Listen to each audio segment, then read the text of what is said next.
Сайн байцгаана уу сонсогчдоо. Буд болон Меркурий гаригийн тухай шинжлэх ухаан болон астрологийн сонирхолтой баримт нотлогоо мөнийн гаригийн онцлог ордуудад ямар шинжээр нөлөөлдөг талаар болон Меркурий гаригийн дуу гаргаж контент товчхон хүргэхээр бэлтлээ. Буд гариг бол оюун ухааны жигүүр гариг гэж ойлгоход болно. Нарны аймгийн хамгийн нэхэнд нартаа хамгийн ойрхон оршдог гариг юм а. Буд гариг бол хурд, оюун ухаан, мэдээлэл хөдөлгөөн, ухамсарлан урагшлах хүчний илэрхийлэл юм а. Нарны гэрлийг хамгийн түрүүнд огтон авдаг энэ жижигхэн гариг нь сансрын чимээг өдөрч бодын төрлөг мэдлэгийн цахилгаан мэд чимээ алдалгүй хөдөлж байдаг. Буд гаригийн гадаргуун сар мэд барзгар, усгүй, амьдралгүй мэд харагдвч дотоод гүн рүү нь өнгийвэл маш гүн утга нуугдана.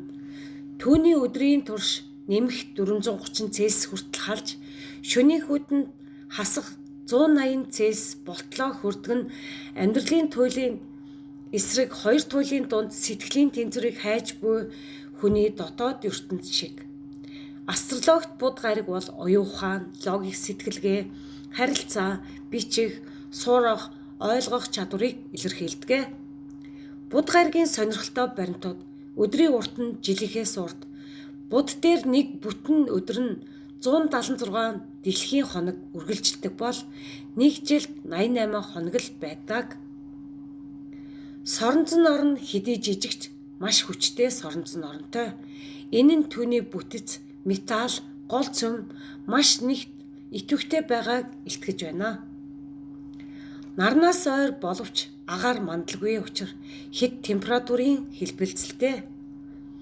Тэрээр 3 ордыг хүчтэй нөлөөнд авсан байдаг. Нэгдүгээрт ихрийн орд Gemini, хурдан сэтгэгч, ярианы шиттэн гэхэд хэлсдэггүй. Ихрийн ордны буд гариг нь хөл тавихад хүний оюун ухаан, санаа, цацран тархах, гэрэл мэт болж бүх зүйлийг мэдхийг хүсэх ирмэлзэл маш ихтэй болж байдаг. Тэд амархан ойлгож хурдан ярьж гинт ухаарал төрүүлэх чадвартай орд байдаг.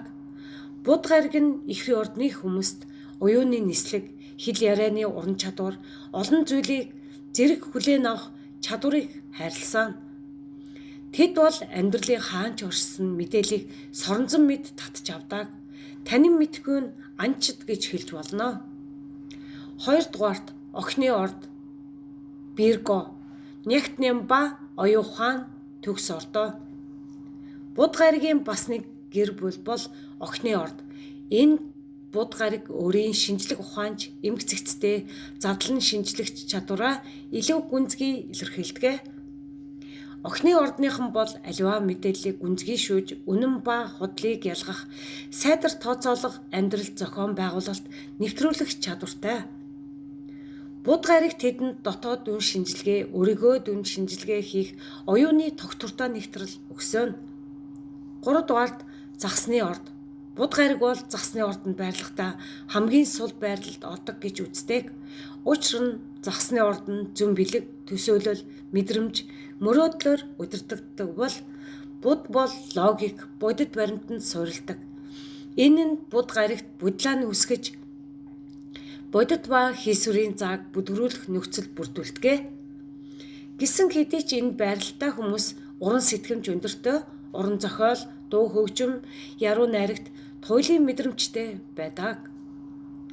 Буд энд оюуны уянгад оршихуй болж хувирдаг. Буд бол зүгээр нэг гариг биш. Тэр бол оюун ухааны тойл, хурц, сэтгэгчийн илэрхийлэл. Үгийн урсгал, мэдлэгийн хурдсгуур юм. Тэр бол бодлын хурд, логикийн гүн ухаан, сэтгэлгээний нислэгийг хариуцсан Тэнгэрийн илч гэж хэлэхэд хэлсдэггүй билээ. Контент маань танд хэрэгтэй мэдээлэл түгээсэн бол лайк, subscribe дараарай. Энэ нь намайг дэмжиж буй илрэл юм шүү. Мөн сайхан сэтгэлийн комент бичиж үлдээж байгаарай. Баярлалаа.